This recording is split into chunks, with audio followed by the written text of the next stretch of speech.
All right, we've got Joan in, is it Friendship? Friendship, Maine, yeah. Yeah, how you doing? Good. I'm a little scared because you guys look pretty pissed off with all the callers you've had. No. Matter of fact, I didn't understand. I'll let David be nice.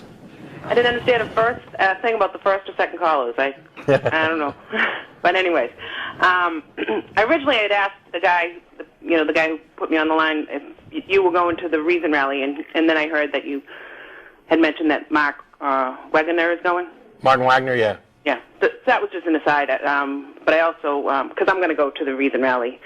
Good. And I was just curious if you guys were heading down. But I just had more of an observation than anything else. I live, although Maine's not really a huge Christian state, where I live is pretty Christian. And I live in a peninsula on the Gulf of Maine. It's a pretty small town. There's only about 1,200 people here. And I'm also a registered nurse at the hospital. And awesome. I work in I just moved to a new unit in the hospital, and it's a very small unit, and everybody is fairly Christian. I have an evangelical Christian there, and I have a Jehovah Witness. Mm-hmm. And then I also own the only store in town in Friendship, Maine. It's a little grocery store. And so, I know everybody, and I'm hoping they don't listen to this show because they're going to know who I am. But well, no. You should be hoping that they all listen to this show. Well, some of them literally will never come in my store again if they knew, that I was even going to this rally. Oh, wow. Well, in that case, I hope they don't know. But I just got to make this observation, and I know you've probably heard it before, but the people that I work with in this new unit in the hospital, they are some of the meanest people I have ever met in my life. They are incredibly backstabbing. The other day I just closed a room that I was in and just stayed in there for like 3 hours just so I did not have to interact with anybody else. Wow.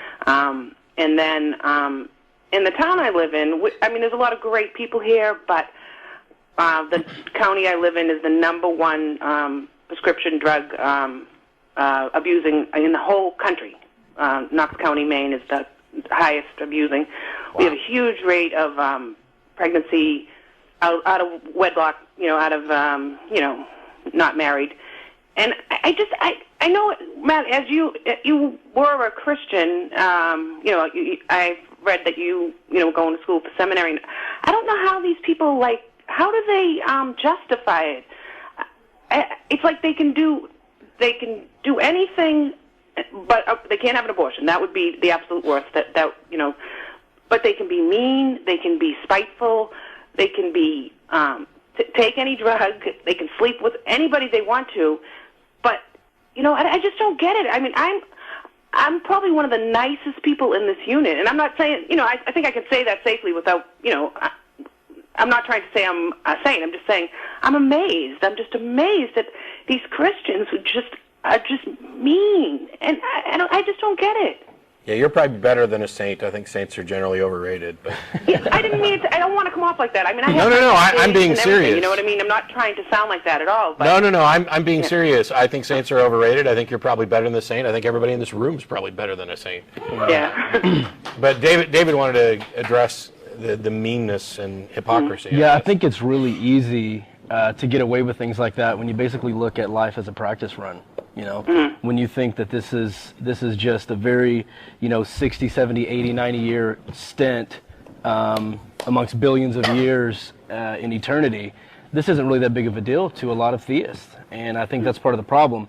And whenever you come across an atheist, and we've got the understanding that this is all we have, and mankind is everything to one another. This is all we have is to be here for each other. I think that we take it a lot more seriously to help one another and be respectful to one another. I think there's a bit more as well. Were you going to? No, go ahead.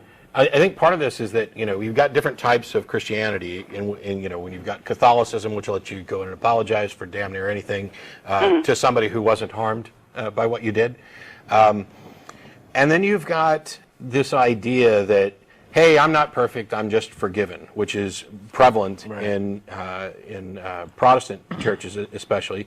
And what it does is it breeds a culture where it's okay to not take personal responsibility for your actions. You can apologize to God for, back-talking Betty Sue down the block, or you can go out and do all the things that you personally feel are wrong. This is most definitely wrong for me to go out and get drunk and have affairs and things like that, but I can apologize to God, and it wipes the slate clean. Mm-hmm. It's a perversion of morality. The religions tend to poison people's moral compasses, and while emboldening them to think that they actually have a better moral compass. It's one of the most perverse things I've ever seen, because what ends up happening is you either get the holier-than-thou people who are holy crap self-righteous while being terrible, despicable people with regard to interacting with other people, or you end up with people who are just like everybody else but constantly plagued with guilt over the normal things, like, having a sexual attraction to somebody of the same sex. And you have this third collection that alternates between guilt and thinking they're superior while running around doing whatever the hell they want, and they only have to apologize to this God guy rather than the people they've wronged. It kills personal responsibility. It doesn't seem to kill personal pride and accomplishment. I don't know that we can kill that off at all. But I think it's, we talk about, there are families that, raise their kids in a nice biblical home and hand them the quote-unquote good book. Nothing good about it.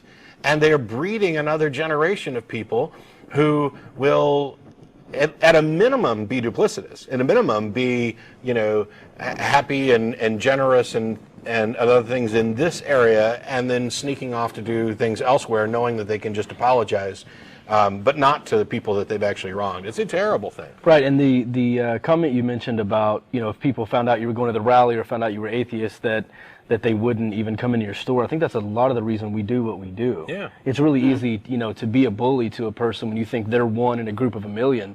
But when you start to realize there are more and more atheists out there and we're going to speak up, I think that should slow things down. As far as you talking about handing them the good book, that's been a big problem. And as a matter of fact, on Dogma Debate a couple of episodes ago, I did atheist Bible study.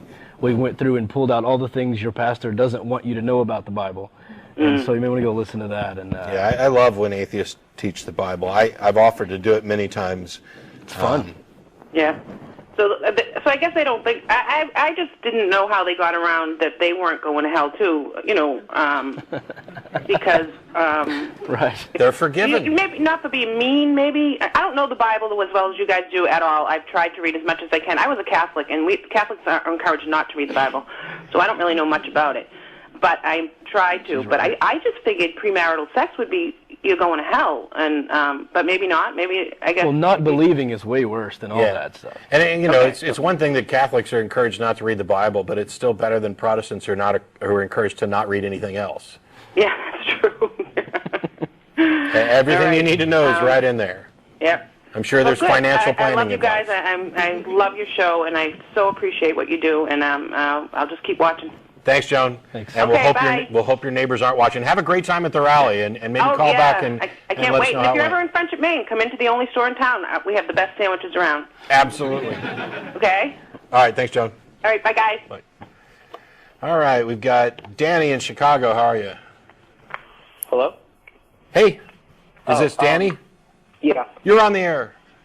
Hi. I wanted to ask if there were any books or sites that you had gone to that actually debunked anything in the Hindu religion, because it seems like there's no sites on that, even though it's 30% of the world's religion, but it a lot of people worship it, and I haven't seen anything on that. Yeah, I can't think of anything off the top of my head. Are you familiar with any? Not. It's one of those things where Hindus aren't usually trying to take our rights away from us. So yeah. We usually focus on there's not a lot of anti-Judaism sites either, and it's because Jews don't tend to proselytize, and they're kind of not really all that worried about what non-Jews are doing. The handful of Hindus that I've met and interacted with, they're kind of similar. I mean, I haven't had any advocates of Hinduism come knocking on my door to invite me to anything, and they have some really, because it's this mishmash that's become enculturated and religion. There's things about it I actually find intriguing. I mean, the Hindus were closer to the actual age of the universe in their system than anybody else got. You know, they were like 13 billion years or whatever, and it's 13.7. And I like to use that when Christians talk about how accurate the Bible is on science. And I'm like, well, you know, the Hindus got it much closer on the age of the universe. So yeah, I don't know any sites off the top of my head. You may send an email, and also, here's something. Russell and I started a counter-apologetics wiki called Iron Chariots, and if you go to ironchariots.org, there's a lot of good information up there. And if you don't find any information, and I'm betting that you probably won't, on the specifics of Hindu beliefs, there isn't much.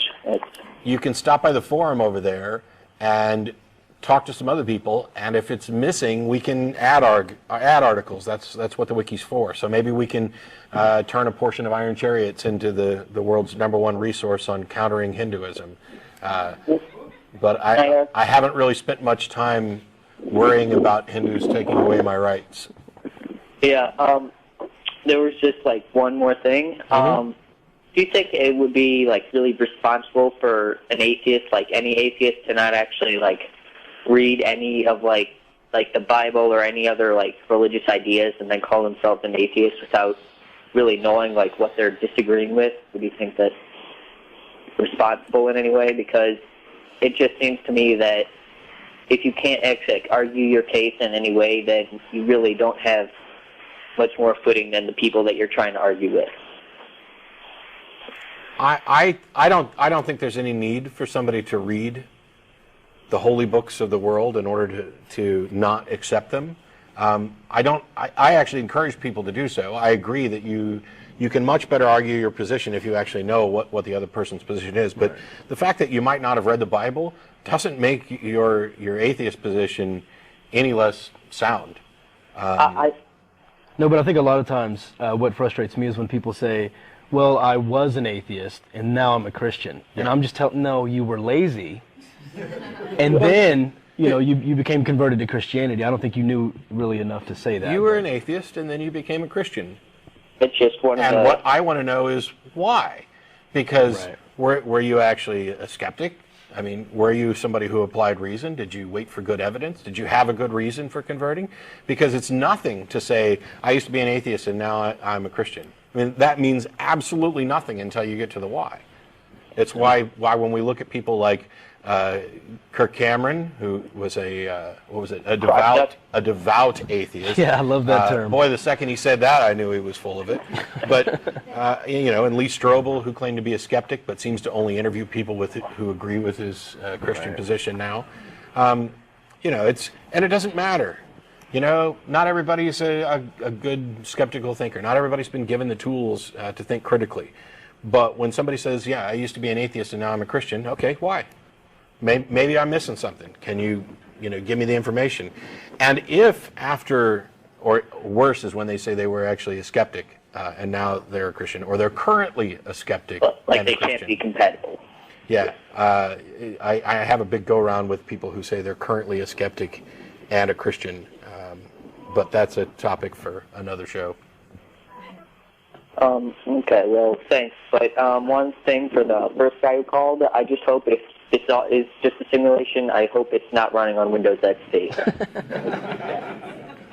Okay, and if I hope if it's a simulation that somebody deletes his telephone. But anyway, thanks. All right, we've got Jonathan in Auburn. How are you? Oh, and that's Auburn, Washington, I believe. Hi, how you guys doing? Good, how are you?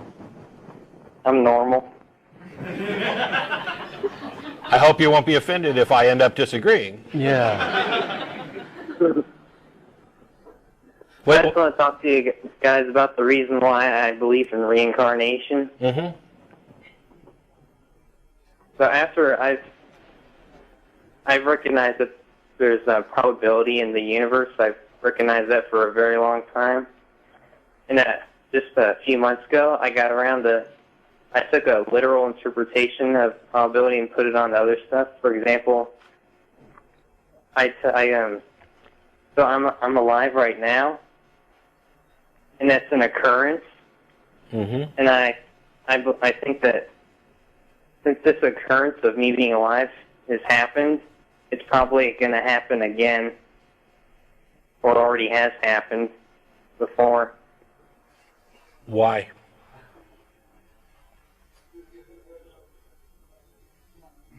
Well, I said an occurrence that happens once is bound to happen again after time.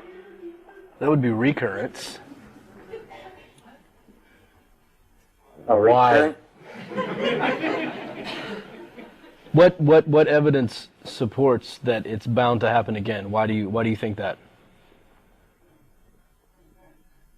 Well, I just think of it like when you flip a coin, you're bound to get a certain pattern of heads and tails over and over again. Sure. So when that coin comes up heads and then you flip it again and it comes up heads, that's a separate occurrence. It's not the same thing.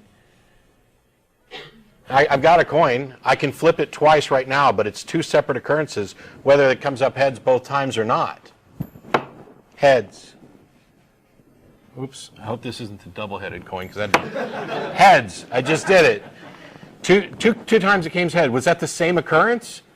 No, it wasn't the same occurrence. It was, for the most part, the same atoms. I might have knocked a couple loose. But for the most part, this was the same coin, but it was two different points in time. And so you don't get to count the first instance of heads and the second instance of heads as the same, because there are things around here that changed, like the air. People were looking different directions. I was thinking different things. You were waiting for a second coin toss. Everything about the second one is necessarily different from the first one. So it's dishonest to call them two identical events. You have to look at it at the right layer or the right level of magnification. I mean, it's fine to say, hey, I flipped a coin and it came up heads 2 times in a row. By the way, do I get points for predicting that the first 2 flips out of my pocket were going to be heads? Because where's James Randi when you need him? But they're not the same occurrence. So the fact that you can talk about the probability of a fair coin being flipped at going to be, well, it's not exactly 50-50 heads or tails, but you can calculate that probability, but that's a probability of different events producing the same result at this particular layer of magnification. It's not the same event over and over again. Oh, okay.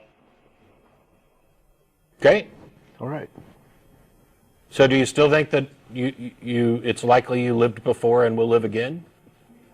No. Like you said, it'll be a little different, actually. Yeah. I mean, hell, that was the easiest flip on reincarnation Good job. I've ever had. I got to tell you. Good job. Matt, good job. 6 to 1 and pick 'em. And thanks for following, the evidence to the conclusion. And keep thinking about things, and if you come up with better evidence or better reasons and questions, just keep asking. That was awesome. Thanks, Jonathan. Hey, thanks for helping out. Sure. Have a good day.